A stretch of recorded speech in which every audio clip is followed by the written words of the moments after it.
Hello, everyone, and welcome to episode 90 of ATL Falcons UK podcast. Somehow we have a full house, and that did not happen at all last season, I don't think. So it's a good start to the fresh season. Obviously, we've just had all the off-season to cover. We've got pre-season coming up with 3 games, and we're just going to talk Falcons, really. So I will bring back the boys. Mark, nice to see you again. How are you doing, mate? Good. Yeah, I think this off season's been fun so far.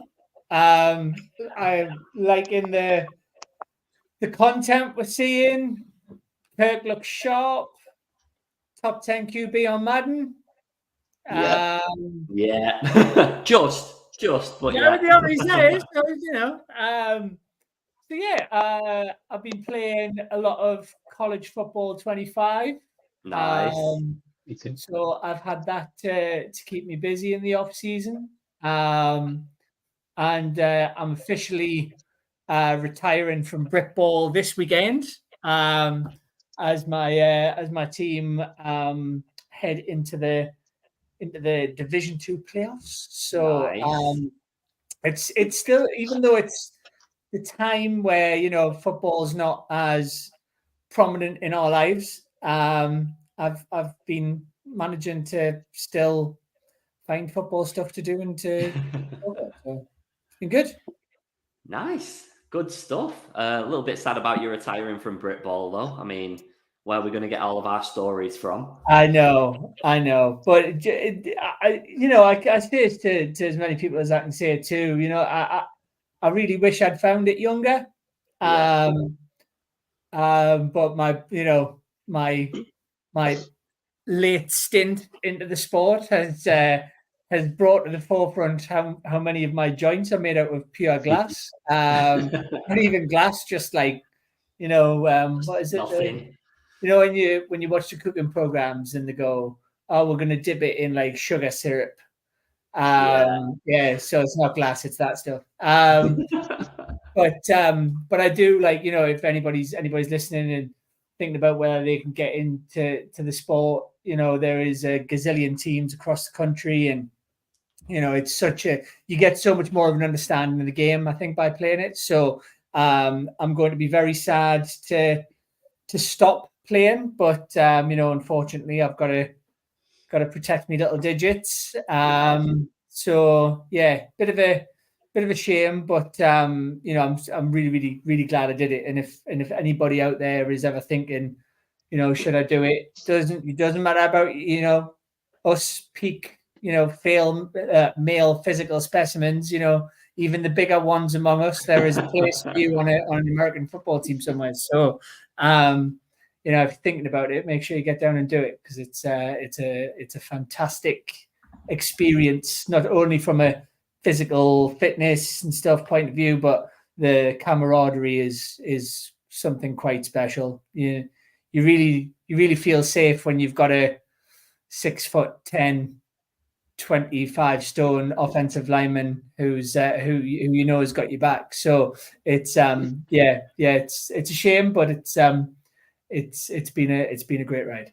Nice. It is a shame, especially when just a few days ago I got a message off Lee Miners up my end, an hour from me, saying, "Would you be interested in playing?" And I thought, I've never once thought I've got the physicality to play, but they said, "Come down, get the pads on, and see how you like it." And I thought, that sounds nerve-wracking. So we'll see how it goes. Right. We'll see how it goes. Right. Liam, let's jump to you. How's your off-season been? Yeah, not similar to Mark, really. I've been playing a lot of college football game to get me by. Just checking in with the Falcons as much as I can when things happen, which we know doesn't happen that often in the off season. It's not exactly a thriller sometimes, but when things do happen, it makes it even more exciting. Like, and get excited, obviously, like random like 4th string receiver joining us. At least it's something. It's something happening. I'm just looking forward to seeing how we kick off. Really, every year I know everyone goes into the season having ideas, but the good thing about the NFL season is kind of a lot of it's an unknown, so many unknowns every single time with rookies coming in and big transactions across team to team, and people retiring and stuff like that. It can have a massive swing in one team's favor and a big decline in another. So it's always exciting to go into it. Like unlike our football, obviously, where you kind of have some surprises, but ultimately you could probably guess what's going to happen both seasons. Yeah. The NFL is not like that, so just looking forward to it. But it feels like a long off season so far. Doesn't it? Like it's closer than ever, yet it's still so far away. I just not a fan. They need a winter league and a summer league with two different sets of teams, and then we can just watch it all year round. Cal, let's jump to you. How's your off season been so far? I know you spent 90% of your time in Germany for the Euros, so that's about it. Watching our football, and everyone knows how that shit ended. So back to the proper football now, the proper stuff, not the shit we play over here. And the thing that stresses language, sir. 2 minutes into the show. Great start to the season, but no, it's been a good summer. Like obviously going over to Germany and that, and then coming back, and then it's just basically watching a lot of it on Twitter, and you get quite excited even when the receiver makes a class play, but then you're like, it's just between the team and that, and it is. But it gets you excited. And to be fair, it's a month to the season, and that's gone. I know, like you say every year, it's gone so quick, but it's like it has. I feel like this year's gone even quicker because there is a bigger excitement this year for the start of the season compared to the last year. I kind of get that. Kind of feels like it's taken a lifetime, but I know what you mean. There is a little bit more expectation this year than last year, so I think it's like a positive outlook going into the season instead of, oh God, can we scrape by? Which has been the case for the last 6 years, really. So especially with like the situation being sorted very early in the off season, I think that put everyone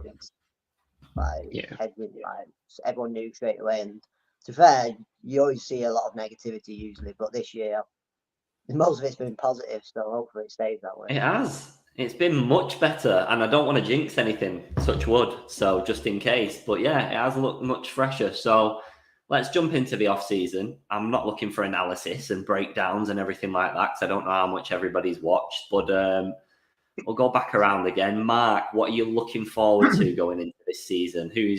Has anyone tickled your fancy?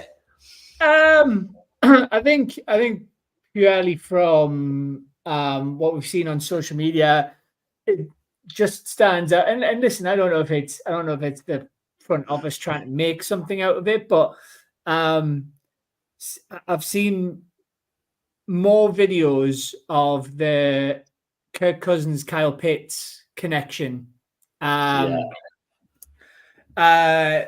don't want to say I've seen more of it than I would have liked to, but I think it's like there's part of me that after all these years that kind of goes, I really don't want to get my hopes up on this again. But I think hopes are high, right? And actually what Pitts has always needed, and he got it his first season, although Matt was very much on his way out. But a true quarterback that knows, where to put the ball for receivers who know what they're doing, right? And I think we've seen plenty of it with Drake as well. Yeah. So I think the thing that has kind of struck me for once is we've always kind of gone into these off seasons over the past couple of years where we've been in QB purgatory and gone, oh well, it's a complete unknown, but we know Kirk can do it, right? Yeah. And actually, we won't get into the discussion about the first round pick this year, but like that, it's almost like we're kind of just comfortable in that now. Like we've got we've got the guy for now, and we've got the guy for the future, right? And I think even when we had Matt, we used to sit here and kind of go, yeah, we got Matt, yeah, and then unless we're excited about Matt Schaub, he was a steady professional. Leave him alone. I think I'm going to put that on my gravestone. So I guess guess from my point of view, I'm just excited about seeing some competent play at the most important positions on the field, right? And making the most of the weapons that we've invested so heavily in. And from my perspective, a lot of this kind of content that's coming out right now is certainly, it's warming me up. I think the only thing I will say is we look at those sort of things and we go, Ross, that's mint. Yeah. But then there's the Falcons part of us that's been burnt over the years, where we're like, oh, does that mean that the defense is awful now? True. Kind of hope that isn't the case. And I'm still really excited about some of the guys we drafted on defense. So I'm sure it won't be, because I'm sure they won't be sending Braylon Trice and Dawless at Kirk Cousins full pelt when Kirk's just recovering from that Achilles. But there's always that kind of fear in the back of my mind. Not that I think it is the case. Not that I hope it is the case. But yeah, definitely for me, number 18 to number 8 is the connection I'm looking for this season. I just to echo that in a different light, 18 to 5 is looking tasty as well. I don't want to step on anyone's toes in case that's anyone else's point, but I think they've put out the same amount of content about London as they have for Pitts, and I'm too excited. It's disgraceful. Well, I guess that point, right? It's I think there's been.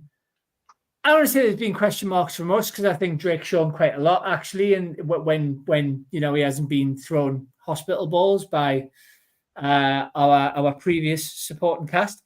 But I think this is prime time for Drake and Kyle to really kind of cement. I mean, for Kyle, it's contract year, right? And then for Drake, it's about making sure that there's absolutely no question that he's a one. Right. So, I still believe he is. I still believe that's why they originally drafted him. So, and I guess bar Mooney, you probably wouldn't call that wide receiver room something to write home about. No, I think that's fair enough. I think that's fair. And I did think at some point, will we just dip into the market a little bit more and see what's available? But I think we have about £2.50 left to spend. Yeah. Maybe not. It had been funny watching it. I think the only controversial argument on Twitter, which is wild, right? Because as Falcons fans, you kind of take a scroll down the timeline usually, and it's just like argument after argument, right? But the only arguments I've seen is a lot of people going, we should throw everything that we've got at the 49ers for Ayuk. And it's like, bro, like we haven't got enough to fly him here. I was guilty of that in the group chat, and you shot me down before I'd even finished a sentence. No, I think offensively, expectations high, all good. Season tickets sold out. Yeah, I don't know if that's common or not. I saw a lot of people commenting that. I don't think it has been for a while. Who knows? Cal, how are you feeling? Have you seen anything in your highlight reels that you've been watching and all the socials and stuff? I don't know.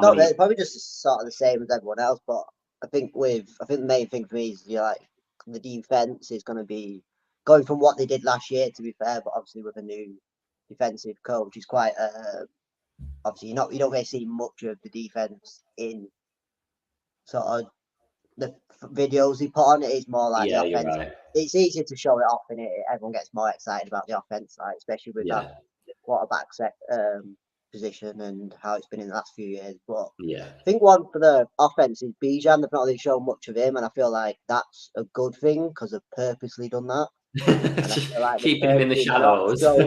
He'll bring some new moves this year, and he'll be putting more defenders on their backs, just like he did at the start of last year. But apart from that, it's been exciting to watch it, but just got to take it into the main season and then absolutely.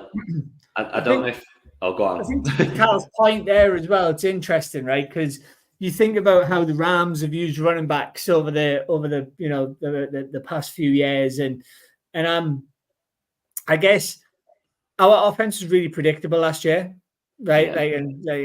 Let's not make bones about it. But when you think about Kirk and Dalvin Cook, right? They were so when we're not going to be. I don't think we're going to see an offense that predominantly throws or predominantly runs, right? Mm-hmm. Which is what I kind of feel like we were like very much pass heavy under Matt, but we couldn't protect him, so that's why he used to get flattened all the time. And then we've generally been run heavy in Arthur Smith's offense, right? And I think we're heading into that sort of realm where we find a little bit of a happy medium with it. The Rams have kind of generally used that sort of 1-2 punch combo of strength and speed, and I think Carl's right. I wouldn't expect him to be putting loads of stuff out on Bijan, because actually by showing us what runs you're getting your running backs to tells you a lot more about your kind of offensive line scheme as well. And I think that's something we need to be keeping close to the chest, right? I think that's one of the good things this year. Is very much unpredictable what we're going to do on offense compared to, like we say, last year we're like probably just going to run the ball because we have fuck all else to do. It was just we're going to throw the ball, so it's one of them where it's exciting to see. It's going to catch a few teams out because we won't know, and the weapons we do have, it can go either way. Absolutely. Just on Bijan, I don't know if any of you saw the video that the Falcons put out of him finding out that he was the 10th highest rated Falcons player on the roster, and he thought he was like second or third, and he was absolutely devastated. And I was like, watch your little ego. Watch your little ego. I know you're very good, but know your place still. Liam, go on, hit us. What are you thinking? I mean, I've tuned into a bit of sort of the practice stuff. I've been reading like the daily reviews on the website that Tori puts out and stuff. So they'd be quite interesting. A few obviously players that didn't really expect to get a lot of time. I know it's hard to read. Obviously, somebody's getting a lot of time in practice. You expect means that they're going to maybe play, but I guess you don't really know that for sure. It could be just to see what they can do. Sort of thing. But I think is it James Smith Williams, the big linebacker lad. He's supposed to have been playing quite a lot in sort of like the first team in practice, so he might be one that is actually quite a surprising addition to line up as a starter. I don't think many people would have had him there, but it's supposedly his sort of versatility on that line is something that Raheem and Cole like, so maybe he'd be a bit of surprise. It's supposedly a bit of a, if you look at the practice reps in the way that they're playing, a bit of a battle for wide receiver 3 with McLeod and what's his first Rondell Moore. I would expect Moore to be the guy who sort of takes that role just on his sort of like reputation, sort of college reputation, and McLeod's reputation as a return over anything else. But it's a bit of healthy competition will be quite nice. Maybe sometimes these return guys, I mean, Cordell Patterson's a prime example of it, where because they're good return guys and they're so good at returning, that's kind of what just people think they can do, and that's it. And Patterson went on to get a little bit more in the old pocket than being a return guy. Nobody really gave him a chance to show anything else, and we gave him a chance, and he thrived. So maybe McLeod's in that bucket. Maybe he's got more as a receiver than he's been allowed to show so far. But that's a bit like we've got some speed there now, haven't we? Like McLeod's rapid, Moore's rapid. I think we were whacking that last. We were all saying on the show last year. We had the physical guys. We had your Drake London, who's not slow by any means, but in terms of a wide receiver speed, he hasn't got that top end speed. He's a go up and get it guys, and then a lot of our guys were. But now we've added at least 2, sort of deep threats, and ultimately, I think that matches what we can do in quarterback play. Like Ridder his deep ball wasn't horrendous at times, but he wasn't a deep ball guy, was he? He was more of a moving around the pockets, like short ball guy. Kirk Cousins. Apparently he's having a bit of a rough time in Arizona. I believe so. Yeah. I don't want to take the mick out of him too much, but I've seen some absolutely heinous comments about his speed, his running speed, that is being lapped by O-linemen and stuff like that, and I don't want to talk about it anymore. I mean, he's a quick guy, but well, he was. I don't know what happened to him. Maybe his knees have got already. But yeah, obviously we know that with players like Moore or McLeod or whoever's going to go downfield, even Mooney can do it, so he's got decent top end speed. Kirk Cousins has got a deep ball that's up there with a lot of quarterbacks in the league. So it's nice to have that big play threat. We always found that we just had to like slog it down the field last season, like with runs and short balls and runs and short balls, and then if it goes wrong, like it's hard to maintain that, like for 16, 17, 18 plays that we had to make to get downfield sometimes. To have that sort of like one play 40-yard ability with a speedy receiver downfield is going to hopefully take a little bit of pressure off the likes of Bijan's have to keep running 4 or 5 yards every single play to keep us moving. That's what I'm excited to see. Can't forget though, Bijan still, I would still would not be surprised to see Bijan in them sort of, maybe stick them in the slot or something like that. Like I really wouldn't be surprised. And again, I think you look at how the Rams have played over the past couple of years, and they have kind of utilized running backs in that way too. So, yeah, I think we'll see a lot of the what the Rams did, where they would often swing the running back and a swing route out wide, based on the fact that you've got a guy who, once he's got the ball and facing forwards, that's when he's at his best, because if you beat the first man on those swing routes, you're usually going pretty far, because if the corner misses you, you're going. So that's what I'm hoping to see, because Bijan is shown last season that he's up there with the best juke moves in the game. So that's all it takes on them routes, and I'm very, very excited to see some of them being incorporated into our game, because we've had too much of this run up the middle and stuff. One-dimensional offense. Yeah, it's been boring. Like, we know, like we've had effective running game, but I feel like we can actually take it up another level by including the running backs in the passing game. Yeah, absolutely. I think there's just that bit of versatility that we've probably not been able to have, because we've not been able to rely on not only the wide receivers or whatever receivers, but you couldn't guarantee the quarterback could even facilitate that kind of play style. Whereas now, like you said, whether Cousins is going to light up the world or not, you know that he's going to be at least, touch wood, consistent enough to be able to add variety to our play. In the same way that Pitts has been taking reps at wide receiver and tight end and stuff, just so we've got options on the board instead of it's just that restricted.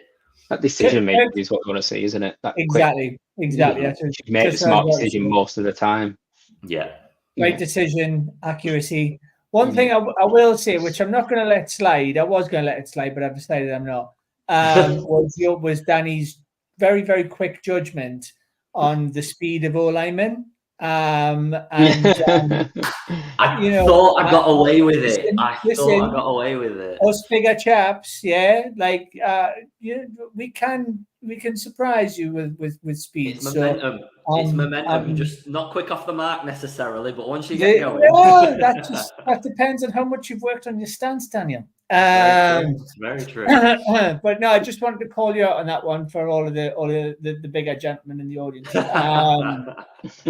I would not race a single one of you, so don't worry about it.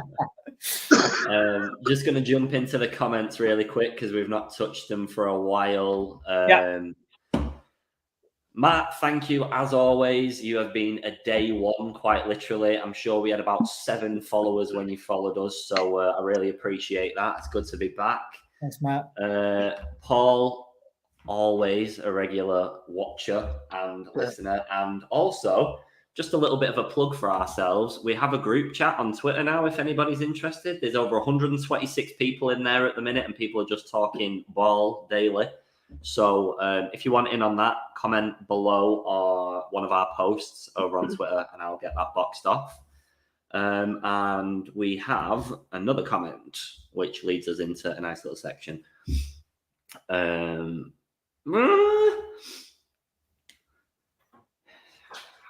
I think it's a fair point.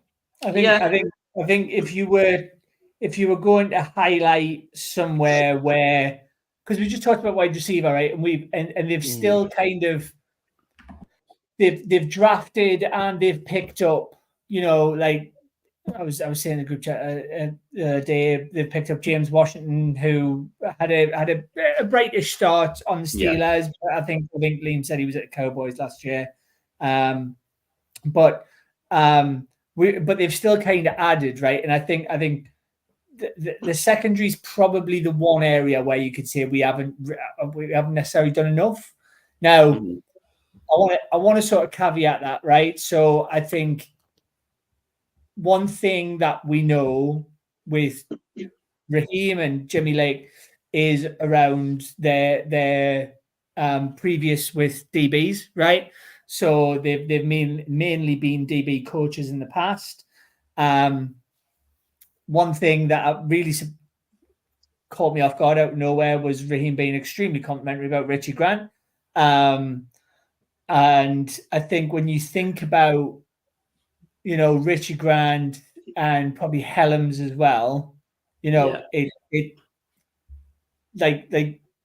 one thing we're going to have to see from that group is coaching up, because I think it's outside of AJ, outside of Jesse, have we got some really, like, is Clark Phillips CB2? Like who is CB2 right now? I don't know. According to the practice, it's Mac Hughes, but and there we go, right? And if we'd said that a year ago, are we all comfortable with that? Like, so I think cheers since 1872. I think that commenter is probably right. I think that's probably the one area we would have said we would have preferred it if we'd done more. Yeah, on paper, definitely. Like go on, Carl. Sorry. Yeah, I think every team has that point where there is the slightly weaker, and that is sort of one of ours. But like you say, if Raheem's came in, he's obviously seen the team. He knows the team now. He might be thinking, I can change a couple of these players. I think Richie Grant was one of them players that probably frustrated us every single week, apart from like 1 or 2 weeks. And I think he's obviously been kept on. I think that this year his numbers have got to go up. He has to prove what he can do, or what Raheem thinks he can do, because he's in the past he has been, I'd say, one of our very weaker players in the back. I wouldn't go so far as saying weaker players. I would say he's probably been the most inconsistent. I think that because that's the frustration, right? Is that actually we've seen him do some good stuff, right? But the problem with it is bad stuff. Do the good stuff, don't you? That's the problem. I get what you mean, right? It's one of them, right? But I feel like this season he's like his numbers do it. It's just consistency in it, but that's with Atlanta. Yeah. If you think if they can coach him up even by 20%, that's a big improvement on what he was, I think. Which might take him to, like, I don't know, like out of 100, we would say he's at 60, right? But if you can get him to give us 60 consistent, right? Yeah, you're going to make mistakes, but the problem with it is that's football, right? There's very, very many. There's very, very few lockdown corners or lockdown safeties in this league. Because if there were more, then people wouldn't score as many touchdowns, right? Yeah. I think what the problem has been is that he has kind of almost consistently been inconsistent. Yeah. Very much so. I feel like when you say you watch back a lot of his inconsistency, he's actually got a lot of it's like stuff that you think you can do that, and it's mistakes that it's obviously everyone gets beat at times and that, but it's certain mistakes that you're thinking that's that's a bad mistake. That's like that poor compared to like where you think, oh, that's a bit unlucky, but it's like it carried on happening with him. But like I say, you got Raheem knows his team, and you obviously trust what he's got at the secondary. So have we. And listen, you know, we're still not out of the realms of maybe putting somebody and then trading for somebody, right? Like we're not completely out of the you know, that might still happen. I've just seen that there's been a comment in reply to this conversation. We can't re-sign him because he's signed for the Houston Texans. Unless it meant to say expected, but maybe not. Maybe.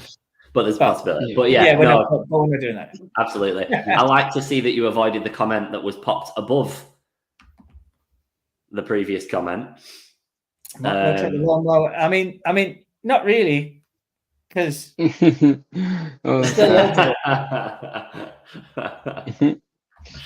Oh dear. I saw what's his face? Antonio Hamilton. Yeah, he could play corner maybe. He could do a job. Antonio Hamilton, whatever. I can't remember if junior or senior, whichever one he is. He's supposedly been looking all right in practice. He's been put on London quite a few times and done a bit of a job on him at times. So, I mean, you know, might just be the odd play, or if anything, but at least he's got a lot of experience. I don't know how old he is, but he's got a lot of experience, been around for a little while. So, nothing wrong with having a guy who's sort of got, you know, might not have the skills or the speed or whatever that, but if he's got the position and the know-how, kind of helps to have that guy, doesn't it? A few tricks. And again, you know, we have to keep. I suppose we've got to kind of keep our head like where our heads at, right? Like, yes, we've probably, there was probably always going to be an area that we had to sacrifice to make sure that we got accurate QB play, right? So one could say it's not the most ideal area to maybe scrimp on, but at the same time, again, if you can coach them guys up a little bit more, then you can at least make the secondary competitive. And I do still think, you know, the things that the kind of the snippets from Helms, like, you know, I know he's raw, but I still think he's got a future, especially at when they play nickel, and the same with a couple of other guys in there. You know, like, it's a long season, we're going to need to rotate and stuff like that. So you know, I'm just praying that Jimmy and Raheem coach up a little bit. Yeah, 100%. I think, like we said, or whatever, probably the last show, if you improve your defensive line and your pass rush, your corners don't have to be as good. Yeah. So, you know, maybe we've compensated one with the other. Maybe we'll see. Well, boys, I don't want to jinx anything, but we've suffered for 6 years anyway, so I'm sure we can have little aspects of our game that aren't as pretty. I'm sure that's allowed. Yeah. We've watched complete shambles year on year sometimes, so I think we're all right. If you ask some Falcon fans, they'll say we suffered for about 100 years. Exactly. and I just want to touch on it, right? Because, like, I kind of feel like it's being quite a quiet off-season, considering we made as many moves on defense as we did. Yeah. And I am genuinely really excited to see what they're because I would imagine now with a Jimmy Lake, Raheem Morris scheme, we're going to go back to a 3-4 defense rather than 4-3. So and the prospect of what you can do with those defensive ends with a 3 front rather than a 4 front. If you've got those big guys, and I am quite excited to see whether we see some reps with Grady, David Onyemata, and Rook, Aroro. Roro, yeah, got it right. Because I genuinely think then you've got the likes of your Dawlases, your Braylon Trice, and I still think we've got more to see from Arnold Abiketi as well. And I think the flexibility that gives you in a three front defense to use those kind of outside linebackers, if you want to call them that. And Dawlis is a little bit of a weird animal because he almost kind of like a little bit like a linebacker. He will stalk down the line and then pick a gap and then just attack the gap, right? So having that kind of player in there, and I'm still befuddled that we got him as late as we did. But I'm really excited to see this defensive line this year, and I'm hoping to maybe not be petty. Yeah, I want to be petty. Yeah, but like there was a lot of negativity about Ryan Nielsen leaving last year. Yeah, whereas I think Nielsen did do a good job in certain aspects. It was, as soon as we kind of lost two big players, it was kind of like, well, we're just going to do the same thing over and over again now. Yeah, and I want to see him more. Atlanta's been screaming for a good defense for years, right? So, I'm really excited to see what's coming with that. Yeah. And they're probably not the sexy clips that'll get that'll manage to make the socials. So I guess we'll have to wait and see on that one. But I think at the same time, for the defense to look good, they have to actually be making impact plays, really. Yeah. So it's a lot harder for a defense to ball out in training because you can't go and clatter, like we've already discussed earlier in the show, you can't go and clatter London, or you can't take Cousins to the floor when his ACL could still be made out of spaghetti for all we know. So sounds like a bit of that was going on at practice, not with Cousins, but I think Penix got slammed.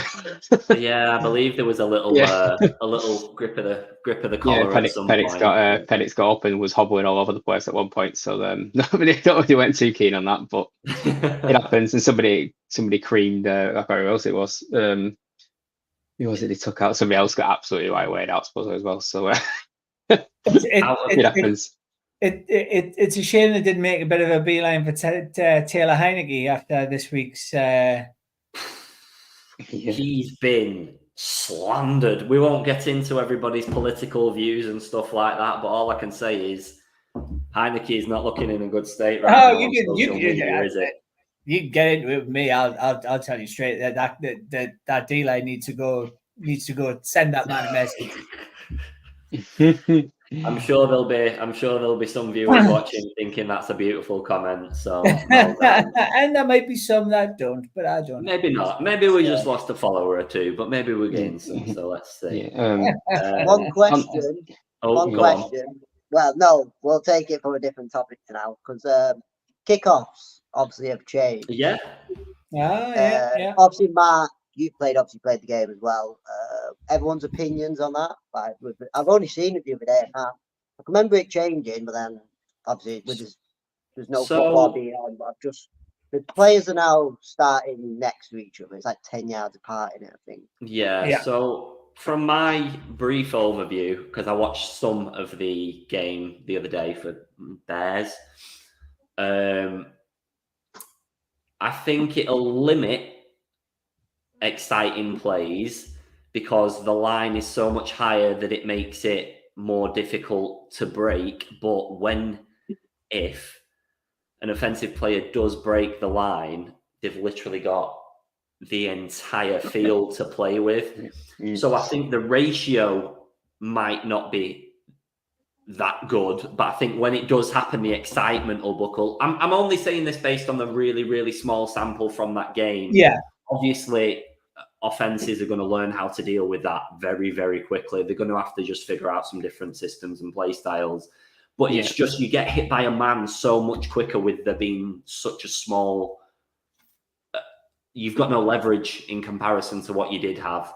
However, one gammy ankle and you're literally right up that field straight away. I think Patterson would have thrived. You could see. I think like when they first kick off, you could probably see they're not allowed to move until the guy has the ball in his hands. They've got to stay on that line. I think it is. But I could imagine a couple of them drop. As soon as they've got the ball in hand, a couple might drop back just in case. It does Well, get through. If you can get through in that small space, it's gone. That's it. You'll see. I think what you'll see a lot of this year is referees getting it wrong. Yeah. You'll see Standard. flags for all sorts.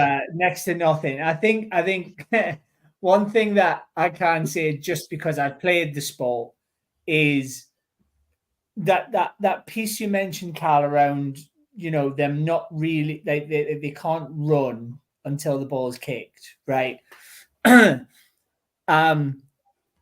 If you've got somebody who's building up a head of steam to come and absolutely flatten you, right? And you got to remember, right? These boys are big, right? Yeah. You are literally essentially just running into a train. Yeah. And I see it both ways, right? And I do kind of get it, right? Because I think, sort of like kick returns and stuff like that, I would imagine that's caused its fair share of CTE over the years, put it that way. So I think it'll just be one of those things that the game kind of gets used to and coaches kind of adapt to, right? Yeah. I think this year it's just going to be more prominent in conversation because you're going to see officials make mistakes. But I agree with Danny that I think if your special teams aren't absolutely switched on, / if the returners are absolutely switched on, then you could see quite a few plays just go to the house. Yeah. And actually, when you think back of it, right, Corderell's a great example over the years, right? He's players like him have made these players special. But even still, you could go a week in the NFL without a kick return to the house. Yeah. So I guess to Danny's point, where you're going to see less of them. Well, we weren't seeing that many in the beginning anyway. Yeah. So I mean, see why. I could be completely wrong. You could, because the line is so much higher and tighter. The second the special teams players, like the offensive players, have figured that out, they might just bolt through them every single time, and they could be one a game. Who knows? Yeah. But it's just a bit unpredictable. It was such a small sample that we saw. According to the point of it, there should be more return attempts than previous years. So obviously with touchbacks and stuff that went on in previous years, that kind of took away loads of the attempts at return. But this is the intention of this is to actually create more return attempts than in previous years. Yeah. Therefore, if there's more attempts, there should be more chances to for a big return. I'd say you have to do quite well to actually then get back to the 25. If it's a good kick and he gets it on, obviously the end zone, but he can pick it up. It's because of how close obviously the players are now. Yeah. I think I watched one the other day, and I think he got to the 25, but he started at he got the ball at the 10. So I think it depends on the kicking game for these is going to be. I think that's massive. I more think important.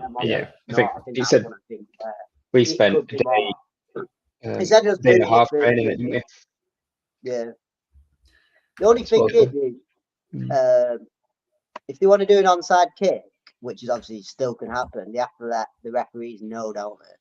And then you've got to be losing in the fourth quarter, and you've got to declare it, which is bonkers. But you had to declare it before. Yeah, well, but you would have to line up for an onside losing, and it just seems like more. Yeah, in theory, they didn't have to verbally declare it, but it was pretty obvious. Because of how you set up, it's hard to be like, oh wait, what's he doing right there? Like he doesn't look ready to go already.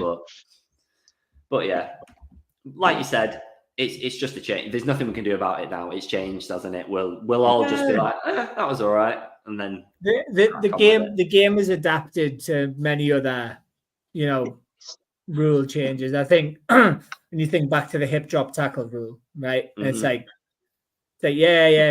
how are players gonna tackle? Well, but I'm really sick of seeing people caught it off the field. So there's that. It's always going to be like, if you think about the amount of rule changes that the NFL made because players had adapted or whatever, like if you watch old clips of like Troy Polamalu for the Steelers, right?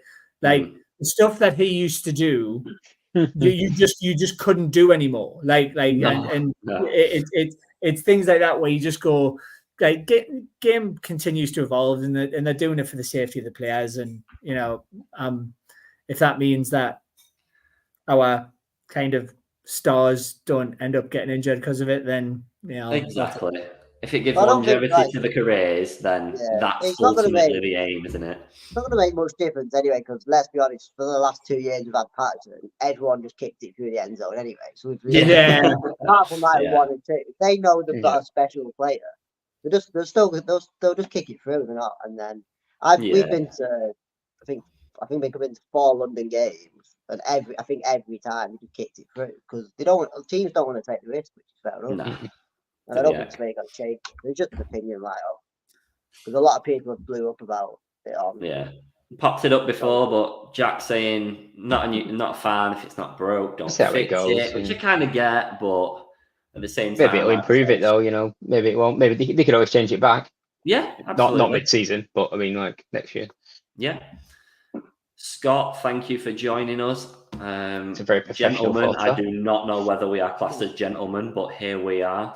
Definitely not. No. Right, let's. We don't want to run on too long tonight, but let's dip into the preseason games a little bit. Obviously, nobody's going to be really pent up if we don't win them on score lines, but we play the Dolphins, the Ravens, and the Jags. What are we all looking to see from the team? I'm not bothered about. We're not going to whitewash anyone. I'm not bothered about score lines and stuff like that. But what are we looking to see? What steps are we looking to make an improvement on from last year? All of it. Considering, bear in mind, Cousins has basically been told he's not playing as well. Yeah. So to me, like my kind of first thing is, well, we have to see Penix. Mm-hmm. Yeah. Because otherwise, what are you drafting for? Saying that, to my previous point, if you put Heineke in, just put the 4th string O-line in, I listen. I kind of say this every year. You can be any team and have a great record in preseason. I think. I think it's just getting a look at what we look like as a team under Raheem, right? So for me, number one is I want to see Penix. I want to see and everything that I've seen thus far, he's a rookie QB, right? So he's made some good stuff happen, and from what I hear as well, he's made a couple of mistakes, and that's why you don't throw a rookie QB in straight away. So I'm kind of happy with that, but I want to see him get tested. Yeah, no, absolutely. I think just coming off the back of that a little bit, it has been very rookie QB off-season, because one day I read, oh my God, he's gone 16 for 16 with 1 touchdown and he looked sharp as a diamond, and the Falcons have 2 QB1s. And then literally the following day, it was like he's gone 9 for 16 and got hit twice and like a few off balls. And I was like, and that's just practice. That's learning. That's fine. There's nothing wrong with that. We're absolutely okay. We're not trying to. Even when you're in practice, it's O versus D. Sometimes you win, sometimes the D wins. Like exactly. And if you went 20 for 20 every single day in every single practice session all off season, I'd be concerned for the D, or I'd be like, why are they not taking it seriously with him? So I'd rather him be like up and down to feel the impact of what the NFL is going to be like to him. Absolutely. The only other thing I was going to say was, I guess the preference certainly for me would be that kind of Cousins, just chills and takes it easy. Yeah. But I think one thing that kind of strikes me, certainly about this draft class, and listen, I don't know if it's just the corners of social media that I'm going on, but I'm not saying great things. Drake May and JJ McCarthy look like they are having respective nightmares out there. To be fair, I haven't seen much about Daniels. And, you know, I mean, I'm a fan of Caleb, so, you know, I'm not biased. I think, but he was always going to get thrown into the deep end, I think. So, 100%. But where Drake May and JJ McCarthy are, I mean, you know my feelings about JJ McCarthy, but it looks like they're having a torrid time. So, you know, if Penix is having really great days and then some days where he's learning, I much prefer that over, oh my God, you know, I can't remember what the Patriots QB2 was called, but apparently he's already showing a lot more than Drake May is in camp. So, so yeah, you know, I'm kind of okay with that. I think thus far. Yeah, absolutely. I've got no issues with it. Liam, you looking for anything in particular? It's difficult because, you know, you're chopping and changing who's playing, and it's hard to get any sort of like continuation. It's almost like several games within the game, isn't it? The way that they chop and change out the players around and stuff like that. I mean, I'm looking for, obviously we won't sort of like throw everything out there, but I'm just looking forward to seeing how more about sort of like the schemes and you know, the positions and formations that we sort of put out there, regardless of who's in it. I'm expecting us to use some of the stuff that we're going to have in the season. So be interested to see, you know, how that plays out, regardless of personnel. It'd be good to, you know, to win the games with, like you know, I know it's always like backups and backups and all that sort of stuff, but it's better to have better backups than bad backups. I'd rather backups beat their backups, so at least it helps. You know, we sort of show we've got some depth in the team. I imagine we're going to see some of these receivers that me and Mark were looking at earlier on, that I recognised about 3 of them. Like, don't know where half of them have appeared from.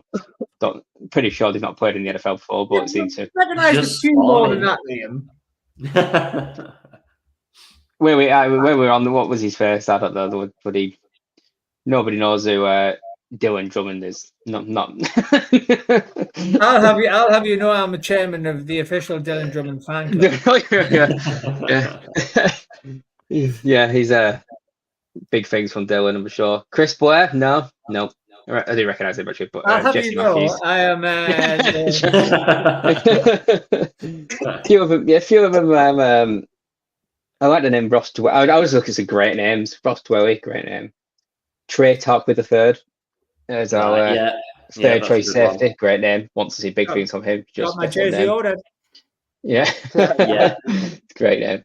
But yeah, I just want to see, you know, some of those guys get a chance and perform. I think we'll see, you know, some of the sort of like first teamers perform a little bit. They come in and out, don't they? So I think we'll see some flashes, hopefully some good play. Well, we'll go from there. If we don't get first teamers all the time, you know, we're going to get some Storm Norton, and I'm absolutely fine with that after last season. So it's his season. And we're just living in it. One thing that hit me earlier on as well, Troy Anderson. Yeah. I was about to say him earlier. He's like a new player again, isn't he? Because he's just injured last season. I was expecting, if he stays healthy, a big season from him. And you would expect that actually, you know, depending on how the scheme lines up, you probably wouldn't have him and Landman and Ellis. So there's going to have to be some rotation there, right? So I think for me, you know, kind of, I think Caden Ellis is a you know, almost kind of like a starter for me. So then it's between Troy and Nate, right? And obviously Nate was he did great when Troy went down last year. So I think, again, you know, from that defensive point of view, and we talk about like the different kind of units on the field, again, D-line really starting to look like a bit of a unit again. And we've got this group of linebackers now that actually, you know, and you think about what Raheem did with the Rams. Linebacker, in those kind of zone man coverages that they deployed. I think it's almost, it sounds very almost kind of Spursy when I say this, but it's like a new signing, right? So I think that to have that coming back is really, really, really positive. Yeah, 100%. Yeah, having that rotation, the linebacker and defensive line in particular, having that rotation is just massive. Just to have those fresh bodies coming in on different plays, it just keeps an offensive line just in hell. Because just guys keep coming who are fresh. So it's the big advantage to have that. And like I think I said earlier, whatever his first was, Smith Williams looks like he's going to be starting in that linebacker group as well. So he's another body to contend with for other teams. So we've got some dynamic units there, which is looking quite nice. I want to see some blitzes. Yeah, we do. Every player. That's how I can't wait. I'd just love to see some sacks. Oh, it'd be glorious. Guys, you'll have your spreadsheets back up in no time. You'll be all over it. Great. Oh dear. A random, I don't know which direction we're going, just something I stumbled across on Twitter earlier, and not even relevant to now, but Sanu tweeted, "Not just a wide receiver, I'm also one of the NFL's most proficient passers ever with a perfect 158.3 passer rating," and then dropped his stats. And I mean, it's only 8 attempts, but it's 7 completions and 4 touchdowns. It's very, very good. I know it's completely random topic, but I came across it. Noah's the best Wildcat that's ever been. And it's unbelievable stuff. It really is. Were you? Could you be that much of a utility man, Mark? You're stepping out of brick ball. I found my calling in a position which means I didn't need to run. Because I actually, when I first started playing it, they put me at DB because they were short, and I'll never forget. I don't know if I've ever told this story on the show before, but I had quite a straight talking coach, and I'd been doing all of these like different training drills and stuff like that. And but obviously when you're playing DB, specifically corner, first of all, speed is something that is preferable. And my coach went, "Mark, why are you backpedaling so slow?" And I said, "Well, because I'm a fat bastard. I'm not sure." That is my pace. And that, I think that was the last time I ever played DB. So no, I don't think I could be a utility player, and especially with my sugar syrup ankles, I think just wrestling with the big boys is where I need to where I found my calling. Well, you've been leading a triple life, mate. You've got a normal job, you've been playing brick ball, and you're in a world-renowned band. So you've got to give away some of the goals to someone. I mean, if I'd been asked to do it, I would have given it a go. But I think they were just like, this kid is going to fall to bits if we put him anywhere else. So, but I've done a bit of special teams and all that sort of stuff, and it's you kind of get to the point where when you're playing, you kind of just want to get on the field and hit somebody. So I definitely wouldn't have been suited to a speedier position. Well, here you are. You can go coach, and you'll have Liam, me, and Cal as 3 of your players, and you'll lose every game. So. You're up next, bro. You got to get down to Lee Miners and Lee Miners, mate. Lee Miners. I mean, Manchester Titans would probably be my closest team, but I don't think I'll be anywhere near that quality. So we'll take what we can get for now. Yeah, I mean. It would be great for content purposes, but I just don't think I've got the facilities for that. Well, I mean, they're kind of like either champions or in the championship game every year. So I think trying to fight your way into a starting starting spot for the Prem Big Two is probably maybe it's just a little bit outside your reach. But listen, everyone's got to start somewhere, Dan. Whatever are you implying? I am bowl worthy already.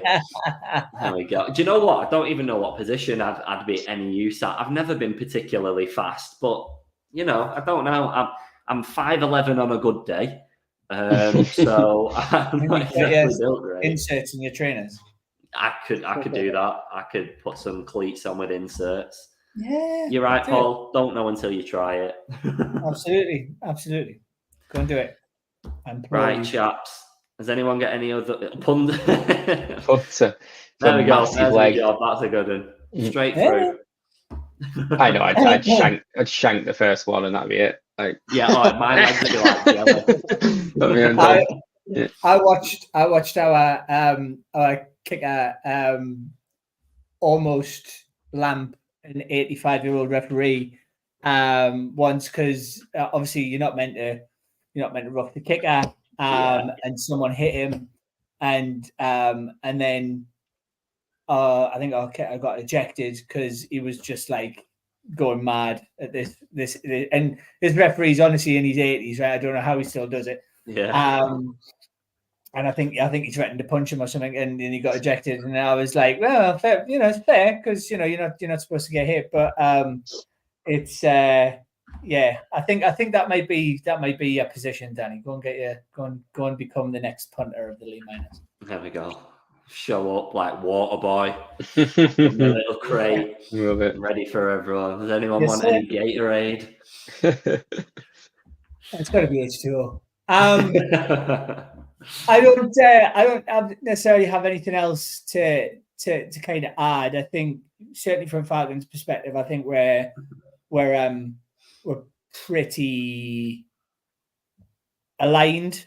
I think with where we kind of are and what we've seen so far. Do want to ask one question though. Who's winning it this year, boys? Okay. Do we want this seriously? Or do we want the ambition? I think it's hard to look past. Oh, that's a big call. Oh, no. I think it's hard to look past the Chiefs again. Unfortunately. It's boring, I know. However, my slightly out there side is going for the Dolphins this year because I thought it last year. And they looked pretty tasty early doors, and then they just As soon as you get to the playoff, you bottle it, don't you? Yeah, that's what I mean. But they just looked like they had something about them, and then they just fell apart. So I'm going to go with them again, on the persistence. But outside of that, Falcons. You can't tell me otherwise. Falcons. Every bit of content I put out myself, Falcons. So, Liam, what about you?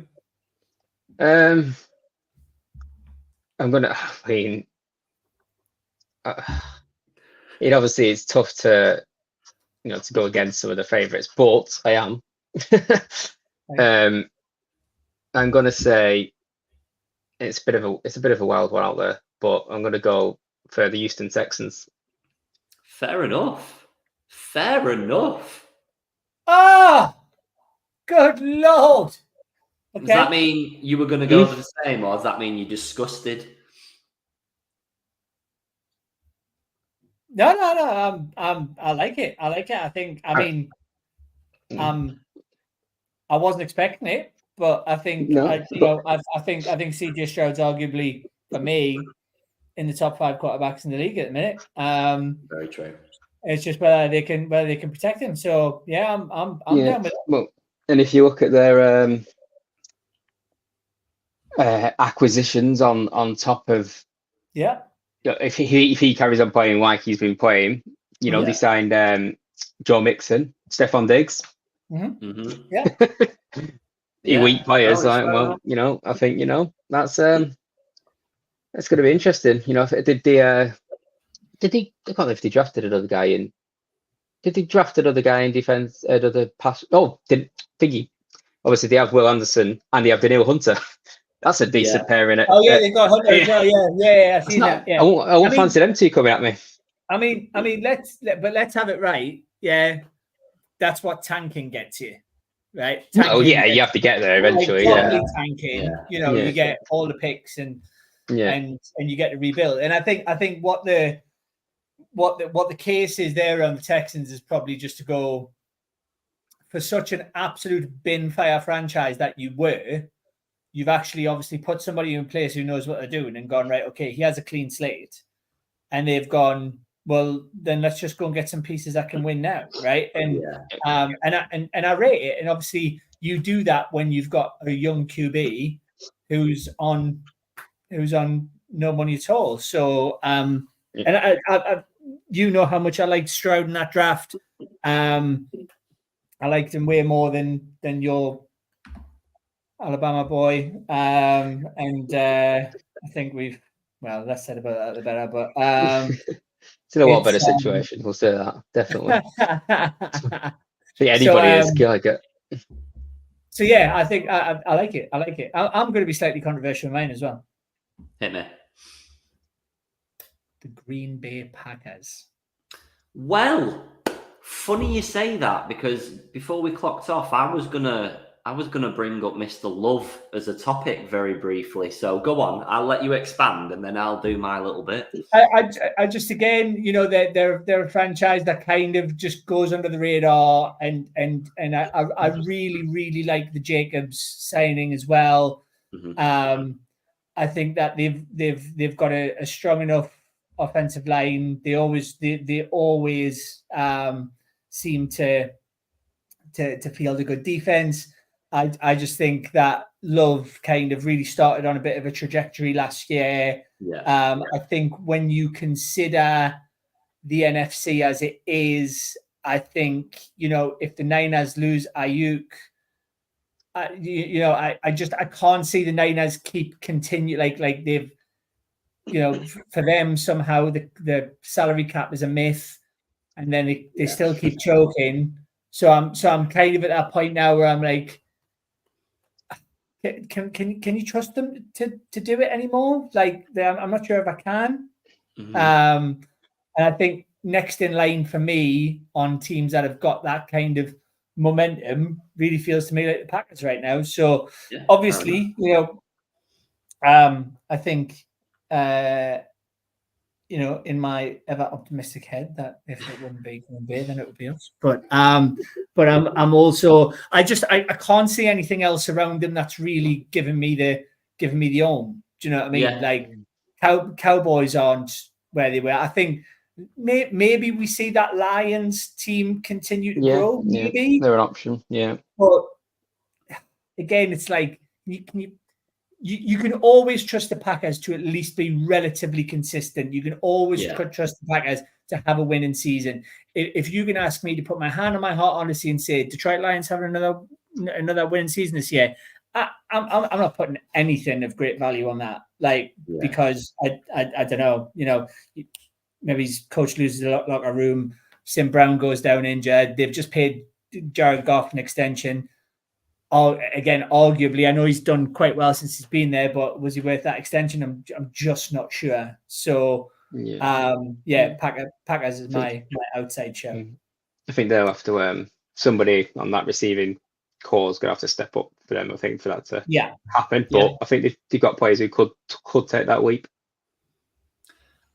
Just using that, because I was going to bring it up in any other business. In fact, let me just jump to Wayne.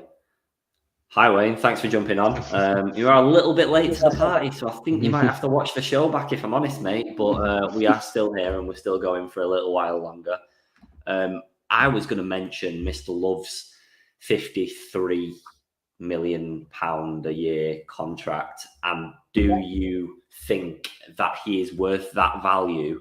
And yes, he's been in the league 3 years. He's only been a starter for 1, so his sample size is very, very small. I've lost his stats off the top of my head, but I think they were was it 38 touchdowns and 14 or 11 or 14 interceptions or something along those lines, over 4,000 yards, which are very, very impressive stats. But one season, is he worth the joint highest paid player in the league? I don't think he's worth that, but I don't think I don't think if you look at the top 5 highest quarterbacks, I think there's one who's going to be a top 5 quarterback in that. But that's the going rate these days. Yeah. That's what it is. It's you pay. He wants that money. You got to pay it him. I think it's just going to get higher and higher every year. Mahomes is even in the top 5 paid quarterback now, and he's still for me like the best quarterback in the league without a doubt. Yeah. So it's just going to go higher. Next year there'll be someone else who's top it. It's just This picture changes every year, right? Because every year you pay X amount of somebody's contract, right? And I think what they've done is relatively clever because they've front loaded the contract, right? Yeah. So essentially the contract gets cheaper the longer the contract goes on, right? So one thing I think about Jordan Love is they've sat him behind, arguably, even though I think he's mental and a total dick. They've sat him behind Rodgers. He sat and learned whilst the Packers have consistently gone to the playoffs under Rodgers. He's obviously their guy, right? So he's bought into the franchise. I don't really see that move as a money move as such. I see that as we don't want this kid to hit the open market because we've given him a 3 years of time. What's the real value of him going to letting him go to the open market? You might as well go right if we can afford it now, because actually we've paid him next to niche up till now, right? We kind of afford to go. Let's give him a front-loaded contract, right? Worst case scenario, we're not. I mean, I think Liam raised a great point, right? Where the Packers are concerned, it's probably the wide receiver room that I think there's talent on it, but they probably need to elevate it slightly. Yeah. But last year was a prime example. Like he made Romeo Dubes look like Julio Jones, and it's like, well, okay, right, I can get along with this now because actually we've seen it for years, right? We've seen a quarterback consistently make stars out of. I mean, I use this example a lot. Austin Hooper, who then got paid by the Cleveland Browns as the highest paid tight end in the league, and he did nothing, and he's done nothing ever since. But Matt made him look like one of the best tight ends in the league, right? So I guess there's times where you go, if you believe in this guy, especially when you've got a room of wide receivers, which you would probably think, well, there's not many big names in there. Yeah. If you've got a quarterback that can make your receivers look better, then I would say, if you trust that, then it's the right decision. If it doesn't pay off, that's when front office look like idiots. But it'll be poor Jordan that gets the blame for it. But to me, I think you're just going to see it over and over again, boys. Now, do you know what I mean? Like New York Giants paid Daniel Jones $140 million. Like don't come and chat to me about. It's crazy stuff. That top 10 contracts now is absolutely bonkers. But isn't it? Did anybody else, not to wander off the beaten track, because I want to hear Cal's, but did anybody else see that comparison video? And it had Trevor Lawrence and it had his career stats next to it. And then it had another set of career stats that were almost identical. And the player was grayed out and everyone was like, and the question was, who is this guy that Trevor Lawrence is equal to since being drafted? And I mean, like the numbers were like this close to being, exactly. And it was Daniel Jones of the Giants. And if you take a step back for a second and think about that, right? And if someone was to go to you, what do you think about Daniel Jones? What do you think about Trevor Lawrence? You'd have two very different answers, but they've essentially had the same career since being drafted. Yeah, it's bang on. It is bang on. So it almost feels like when you talk about QBs getting paid, it's almost like it's just a fairy tale anyway. Because you could pay somebody off one good season like the Giants did with Jones, and then he could just turn into an absolute puppet. So exactly. And then you've got Mr. Irrelevant that's going to want $550 million a minute because he deserves it after last season. So here we are. Did Cal do his Super Bowl, or did I interject too soon? No. We interrupted him. It's Cal's turn now. Hit me. He's had plenty of thinking time. I don't want to say it, but I generally think the Eagles will go on to win it, and I fucking hate them. I feel like with some of their off-season signings made some good signings, but I do feel like I think they'll be up there again. It's a bit like the Chiefs. Did a good draft. They've had a good draft again, and I think they've made three good signings. But I feel like the Lions again. I know what Mark said. Like the Lions they've had one very good season. He was very good. I do feel that is the NFC Championship game. Lions v the Eagles. I think the Lions will get there again. Nice. I think with the Eagles, the only thing I would say is spent a lot of draft capital on on guys like, your Jordan Davises, your Jalen Carters and stuff like that. And I know they had like quite a significant wobble last year, but I think I've seen some stats about Jordan Davis that he's like one of the biggest D-line busts. Like he was meant to be a real run plugger. And he's only had like 2 tackles for loss and like 3 sacks in 2 years. And like, and I guess when you think about that, right? Like I just I think the Eagles are almost on a little bit of thin ice this season because and Liam's right, they've made some great signings, right? But I almost go, well, you were on the real downspin last season, and your head coach fired all of his coordinators and all of his staff, and it's almost like, well, yeah. So if you don't go 5-0 in your first 5 games, your head coach is probably going to get sacked. Yeah, like mid-season, because the Eagles don't mess around, right? So I think, like, personnel-wise, I think Cal's predictions stands up, but I think the Eagles could possibly be in trouble. Don't get me wrong, I'd fucking love it if you went 0-5. I'd be fucking jeering as anything. I'll take them getting battered every week. I think we've got them in the third week. I think it is. Is it Monday night? Yeah, I think it is. Yeah. So I think Saquon's a big one for them, isn't he? Yeah. Saquon stays healthy and performs. Yeah. He takes them up a level. If he doesn't, then I think I think what's interesting though. Go on, Mark. What, Eagles? Yeah, I think the thing is, I can't get past. This is one of the reasons I will always have love for the Eagles. Always is, first of all, the Philly special. I mean, it's all because I hate New England, right? So but the Philly special, which was just absolutely boner inspiring, and and that one GIF, and I've got it saved on my phone somewhere because I love it so much. I just like to watch it play over and over and over again. Is Brady going to throw the ball in that Super Bowl, taking the sack?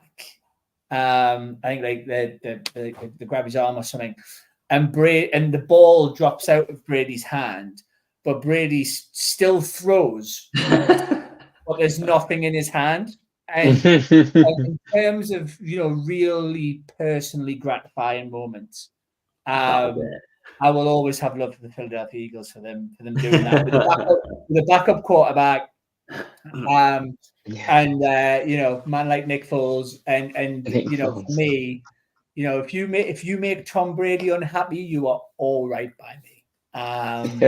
It's a very good shout.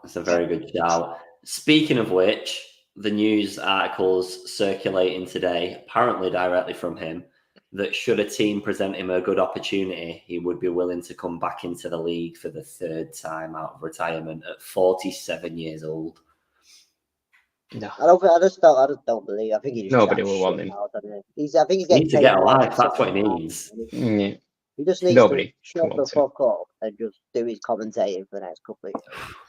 I don't want to watch his commentating either, though. I know, but I think his contract for commentating is bigger than what he got paid for before. It is, yeah, it's crazy. He does it on the wind-up, I think. I think he's like one of them guys that I just think no self-respecting team would be making that decision unless they had some sort of unless they had some sort of hankering to sell more jerseys. That's what they do. It'd be financial. It'd be financial or marketing driven anyway. There's no way.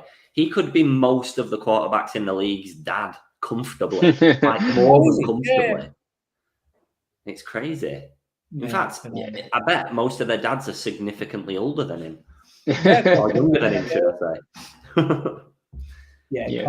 Can't see that coming to fruition. No. He can't do it, surely. He can't. Anyway, chaps, is that the opportunity to call it a night? It's been a long one, but it has been a while off, so it only felt right. Mark, just before we go, just see this comment in the comments, and I think it's hilarious. There's actually two because they're different ones. I know. So, friend of the show, Tricky's coming in with this fantastic question. If you had to have either have your arms or legs amputated, which one would you decide? Legs, 100%. I need my arms. I can't have no question. Yeah, I think it's got to be in it. Yeah, I can still play the guitar, so yeah, just need to put me in a wheelbarrow or something. Or arms like a T-Rex or legs like a baby. Legs like a baby again, I guess. Yeah, There's no. I mean, there's a certain Everton goalkeeper that arms like T-Rex. There's a certain Cockney Scouse dirty blue that currently plays for Chelsea that also runs with T-Rex arms as well. Yeah. Why is he Scouse? Sterling? Yeah. He's not Scouse. Because he played for Liverpool for years. Well, yeah, he did. He started there, didn't he? Yeah. Did he? He went from Keepers to Liverpool. It's not actual Scouse. He's just because he played for them. I'm getting old, boys. I can't. Right. You probably just unlocked a memory there. I was like, did he? Did he? Yes, very much. Right. Okay. Second time. Thank you, everyone, for watching. There has been a ton, in fact, more than a ton of viewers again, which has been brilliant. Thank you, everyone, for getting involved in the comments. It is fun as always. And obviously, as football is back now, we'll start to have more and more shows consistently again. We'll probably be a little bit ad hoc for another month or so whilst the preseason games are on. We'll only talk when there's stuff to talk about. But then we've got a little bit of a schedule lined up. So our first proper show back for the season that isn't a preseason one will be Monday the 2nd of September, if you all want to put that in your diaries. So that's the week before our first official game against the Steelers. So we're going to come on, drop our proper season predictions. We're going to run by some wins and losses and all that jazz. Maybe try and get a little competition started between us and all of the people watching so we can have a bit of a leaderboard again. We'll see what's going on. I'm just building up the abuse for Arthur Smith for that show. Oh, absolutely. Just get it. And you've got to remember there's 3 or 4 ex-Falcons on that team as well, so they're not getting off lightly either. Oh, yeah. So everybody gets drafting your line for the 2nd of September. We're going to be full Steelers hate week, and there's a lot to cover. Do an eliminator. We should do an eliminator. We should do like a little. It's quite hard though with 17 weeks. It's a long time, isn't it? But we'll figure something out. Anyway, I've redirected again. Thank you all for watching. It has been a pleasure. We will be on and off, but we'll make sure we keep you all posted. And this show will be able to watch back on YouTube in a few minutes after the show. I'll get it sorted. And Mark, we're still going to do that this season? Who knows? Yeah, of course we are. Oh, yeah. Okay. Let me just. And Mark.